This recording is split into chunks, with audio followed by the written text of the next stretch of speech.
Good morning. I would like to welcome you to Brave for Our Youth Ministry. I am Elder Clarence McQueen, Coach McQueen, Mr. McQueen, whatever feel comfortable friends of me. And it's my pleasure to be here today. And I thank God for the opportunity to be here today. And I want to start off by saying we must prepare ourselves in such a way that we prepare our fields for what God has asked for us. Now, what exactly does that mean, prepare your field for what God has for you? Oftentimes, we talk about waiting on the Lord. And we ask the Lord for many things. And let's just say, for instance, you were praying about a new car. You may have been praying about a new home. You might have been praying about just God healing your area of life. You might pray about a new job. You might be praying about a promotion. Okay? I mean, the list goes on and on. You may be one that's a young lady, young man, that's been seeking and praying, seeking God about a mate. And we've been praying and we brought all these petitions before God, and now you're in the waiting period. And I'm going to add a few more. You may want to perhaps start a business. Perhaps you want to start a business. Right now you don't have the funds to start the business, but you know what it takes to start the business. You should be preparing. What preparing does, preparing is going to do quite a lot of things for us. But when we prepare, preparing helps us not to be idle-minded. Because if we just keep our mind on what we ask God for, then what are we going to actually do when God gives it to us? You know, let's say if you went out as a young man or a young lady, and let's say, for instance, let's say when you were young, let's say a young person wanted an Xbox or something, right? I wanted it's something that the younger generation would like to have, right? I'm talking about kids maybe 14 to 17, something like that area, right? Let's say, for instance, they went out and they were doing lawn work, cutting grass, and they took their money and they saved their money up, right? They saved their money up. They sweated in the hot heat to earn the money to get this equipment that they needed. Well, for one thing, when they get that equipment that they finally get it, they want to take care of it. Because something comes with it. Something about ownership is a little bit stronger. When you earn something, you want to take care of it. Right? Now, let's say you ask God, you've been praying for a long period of time for something, and now you know you're in the waiting period.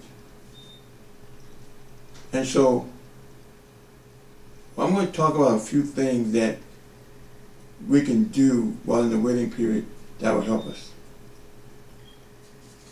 And probably just enough time for the few things that we probably should not do. Well, I'm not going to read too many scriptures today to young people, but I'm going to talk to you more. I'm going to do more talking than I was going to read many scriptures.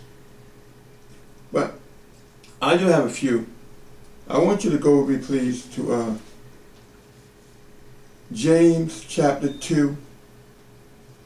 And I'm going to start on the 14th verse. James chapter 2, starting with verse 14. And it goes, "What does it profit, my brethren, if someone says he has faith, but does not have works? Can faith save him?" Verse 15. "If a brother or sister is naked and destitute of daily food, and one of you say to them, 'Depart in peace, be warm and filled,' but you do not give them the things which are needed for the body, what does it profit?" Verse 17. "Thus also, faith by itself, if it does not have works, is dead." Now, James is talking about putting your faith into action. Prayer is an act of faith. But prayer is just a step. It's just a step in the process of receiving. It's just a step. You pray, you believe, now you prepare your heart to receive that which you ask God for. And now during this time period, if you're preparing, the chance of you becoming frustrated and depressed or whatever is not quite as great. But when all you do is pray, if you pray and you just wait for it, and you don't do no preparation, you may find yourself getting very frustrated. First of all, any of you young people out there right now who are thinking about getting married, right? Ask yourself this question. Do you think you're perfect? Do you believe you're perfect in every aspect of your life? Do you think you're the perfect woman? Or you think you're the perfect man? You're that perfect person, and everything is in place, so now all you need to do is get married.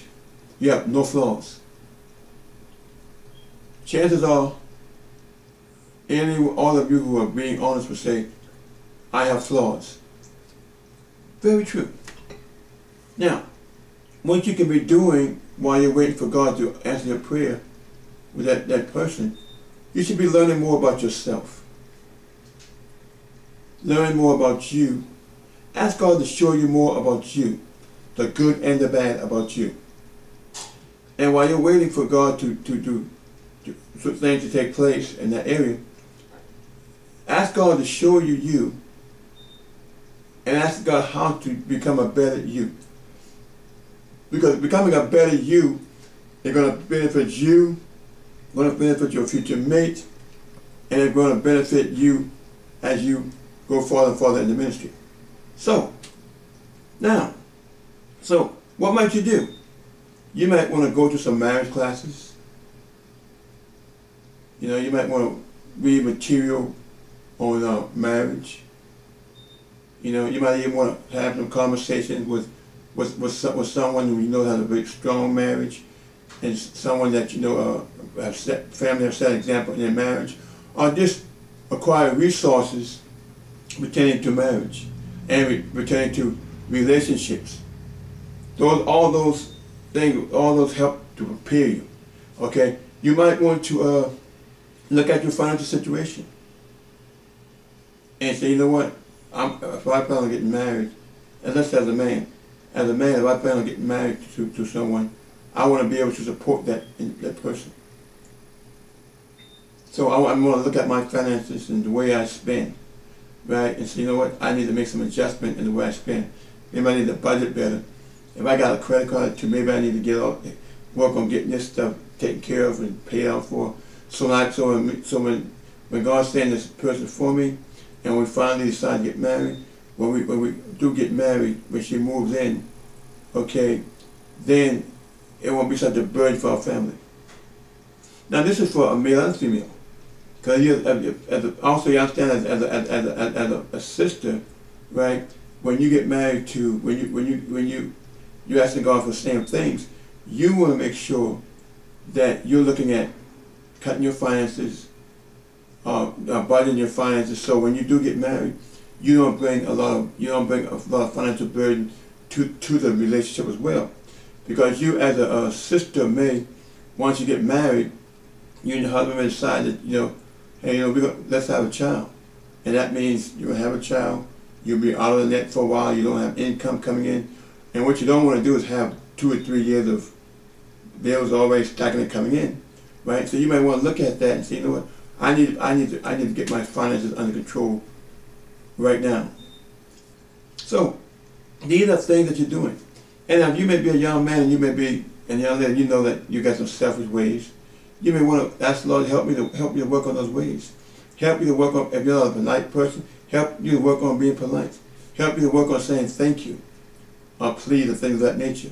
And if you're a man, a young man, or a young lady, you may want to ask God to help you to work on not being quite as demanding and bossy, because no one wants to be bossed around, whether you're a sister or whether you're a brother.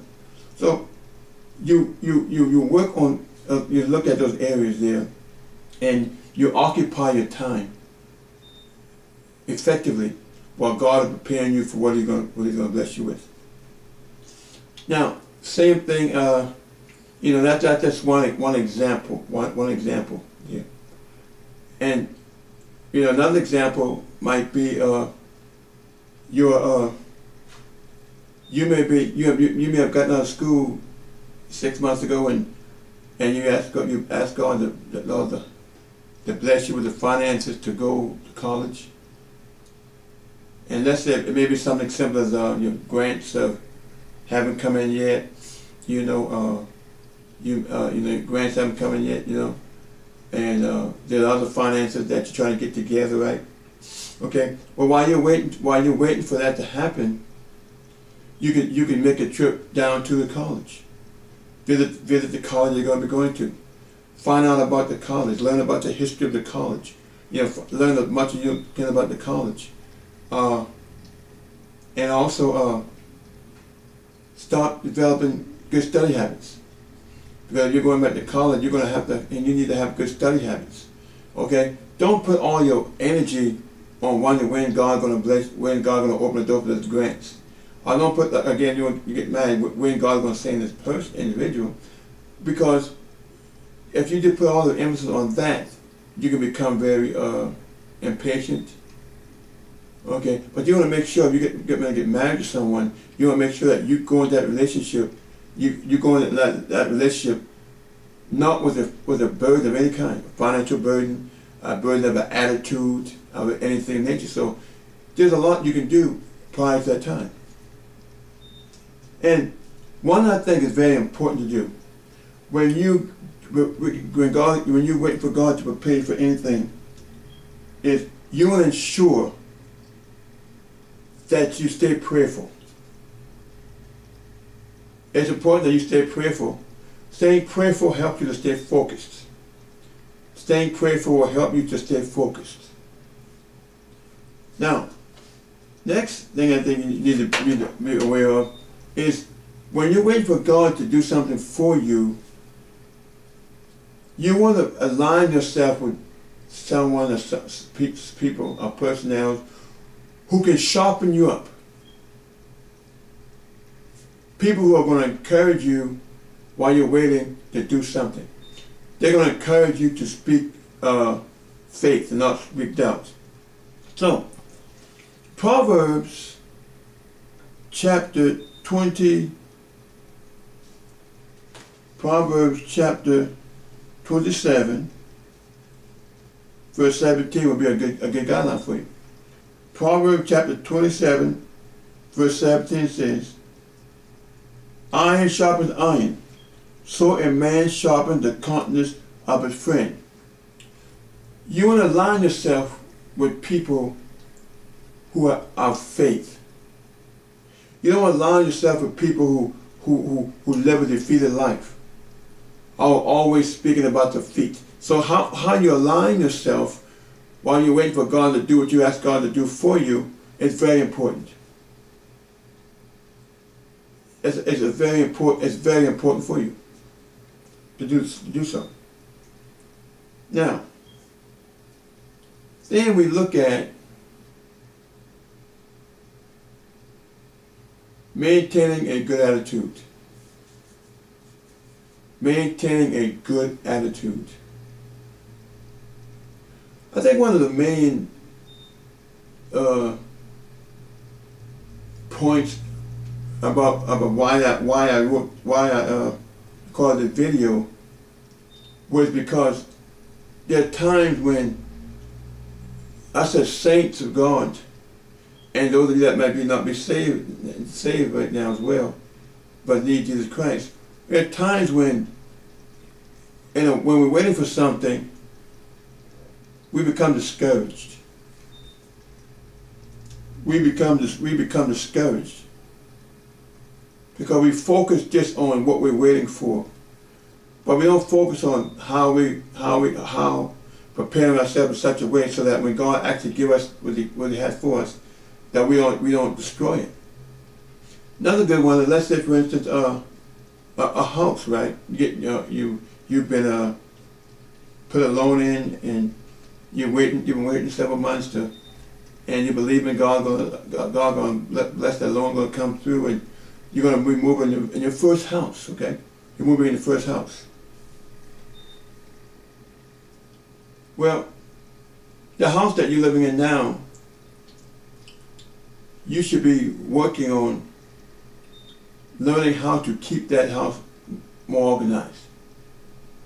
If you know that the house you live in now, you don't keep it very organized, your family don't do, you don't do a good job of keeping things clean, you're an unorganized person, okay, then you say, you know what, when I move into this house here, this new house, I want to be more organized. You know, if traditionally you don't keep the lawn cut, you know what, look, I'm going to now start having a good I'm going to have a better attitude toward my lawn. I'm going to start taking care of this lawn at this house. So when I move into my new home, guess what? I'll be able to take care of it. So I might want to go out and find some material that tells you how to take your lawn. You know, and start doing a better job of taking care of the lawn in the yard that I'm presently in. So when I move in my new home, I'm not neglecting my lawn. Or I may also want to look at some other things too. You know, maybe I may want to go down to one of the stores and look at the prices of air conditioners. You know, price of air conditioning. May want to go out there and price air conditioning. You know, may want to go down and call some insurance companies and look at some quotes for insurance or whatever, you know what I'm saying? Because once I get that house, I need to take care of it. That's my investment, so I need to have good insurance on it. So while I'm doing those things, I'm being creative, and I won't allow myself to become just frustrated.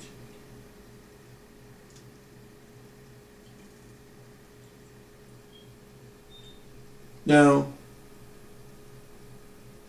you can tell by how I talk in this video, but the main area I'm concerned about is that we don't get so frustrated that we just decide to give up on the project.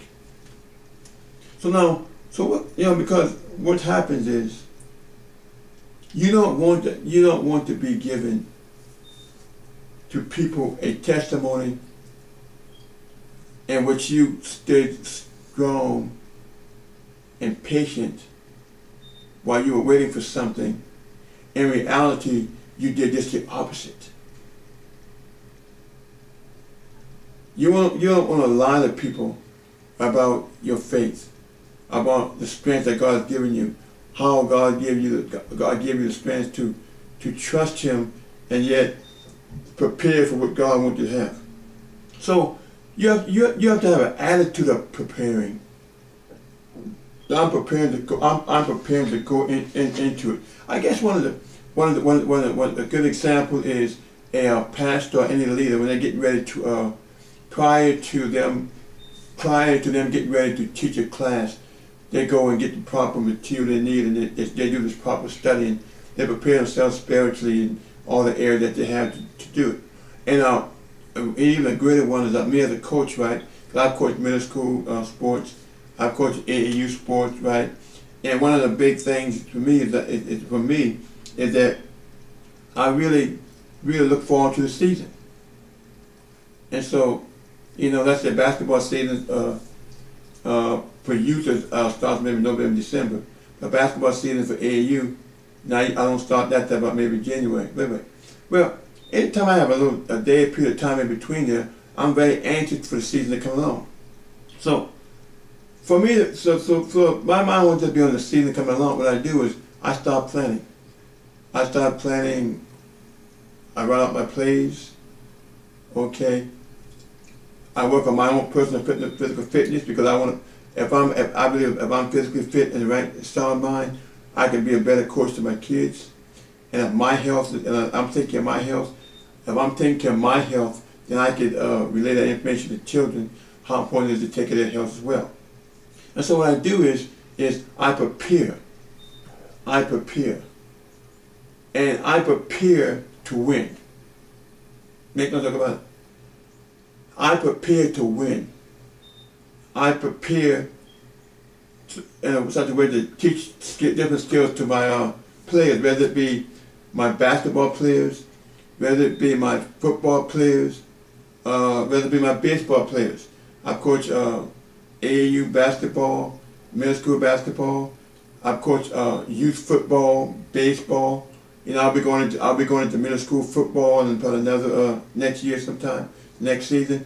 But the thing about it is, I'm excited about the season coming along, but I had to make time to prepare for the season. So when the season comes, you know, I won't be just doing things half the way. I won't be teaching kids bad habits. You know, but I'll be doing things step by step to help us to have a more effective team. And that's why it's important. So it's important to prepare. And I want you to look at it, what you're asking God for. Okay? And I want you to relate it to what you're asking God to do in your life. And then ask yourself the question, does it seem like you're getting frustrated? Then ask yourself the question, what are you doing to prepare? Now, here's the key thing too. The key thing is you do what's in your power to do. You do what's in your power to do.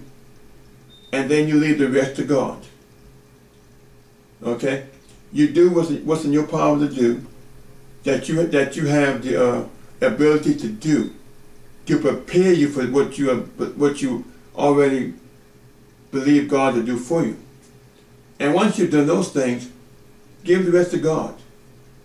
And continue to live your life, you know, for Christ. Don't let waiting for something hinder you from doing what God wants you to do. Okay, if you're doing working in the church, right, don't get slack in working in church because you're frustrated because you've been waiting for a call on to come through. It hasn't come through, so now you decided, you know what, my mind is not where it should be. I'm going to back up on my responsibilities. Or not just that, any responsibility. You know, all of a sudden, you know, you have a good fitness program, right? You're concerned about your health. But since now you've been trying to get this car and it hasn't come through for you yet, so you become frustrated and say, you know what, I don't even feel like walking. I don't even feel like getting up in the morning. You know, I don't even feel like doing anything. I just want to stay in. Because you become frustrated because God hasn't given you what you want yet. Okay, because your only focus has been on having that, but not preparing yourself for it and preparing yourself to do good with it. So, preparing yourself for it and preparing yourself to take care of it. That's very important. Very important. Even with a job, let's say you're getting ready, you're preparing for a new job, then you need to prepare your attitude. You know, the new job that you might go to may require, you know, it may require a certain attire. Then prepare yourself to get those kind of attire that you need for that job. Get everything together as if, you know what, all I gotta do is walk in there and get this job, and that's it. Understanding, guys, that John 10:10 talked about the thief. Okay. When we know the thief is Satan. He wanted to rob you. He wanted to steal from you. And he wants to destroy. But Jesus wants us to have an abundant life. And when God is getting prepared to give us, Satan is preparing to deceive us so we won't receive the promise that God has for us. That's the key. And a lot of young people, adults as well, what happens is, because we don't alert, and we don't know what we should be doing while we're waiting on God to do something for us, we allow the enemy to come in and cause us to be impatient. And then we become impatient. It can lead to depression. It can lead to attitude swings, mood swings, and things of that nature. You know, so I believe I've given you some kind of idea. But most importantly, the task is to remain faithful to Jesus Christ. I talk about being committed to your specific task in the church, right? But your specific task in the church is second to you being faithful and committed to God. God first. That's the first priority. It's to be committed to God first. That church can be going tomorrow. That pastor can decide he's going to go somewhere else tomorrow. Okay? That's why your first priority is to be faithful to God. Don't let anything separate you from the love of God. If you get challenged sometimes, waiting sometimes, if you get a little challenge, you know, every now and then, you may feel a little bit, you may feel a little frustrated here and there, but don't allow it to overwhelm you. Okay? But prepare yourself to receive what God has for you. And align yourself with faith people. Okay? Don't align yourself always with people who always tell you about how they fail. Well, you know, I failed this, I messed this up, and so, you know, align yourself with people who are going to sharpen you up, and help you stay sharp, and help you stay focused while you're waiting for the Lord to do something He can do for you. And with that, I want to say it's been my pleasure to make this video. I pray that this video will be a blessing to your life. I pray that you would just be motivated. You know, motivation is a key to a lot of things in life. Be motivated. Motivate yourself. Motivate yourself to get up. Motivate yourself, young lady. Do your hair, young lady. Keep your hair together. Okay? Keep yourself looking beautiful, young lady. Keep your appearance up. While you're waiting for God to send that special man for you, you need to be looking at the best you can. And you need to be in church. And you need to be learning about relationships. Okay, you know, getting as much information you can, and just getting a close relationship with Jesus Christ. Young man, the same thing in regards to marriage. And I say the last thing I will say to you is this: God made no mistake when He created you. God made no mistake when He created the male nor female. And it's important for you to understand who you are, who God created you. He got some special things within you. You have the ability, young man, the ability, young lady, to do some great and wonderful things. So, on leaving on the video, I want you to feel good about yourself. Feel good about yourself. But then feel great and spectacular about Jesus Christ who lives in us. May God continue to bless you. From Bread for our Youth Ministries until we meet you again, see you again. God bless.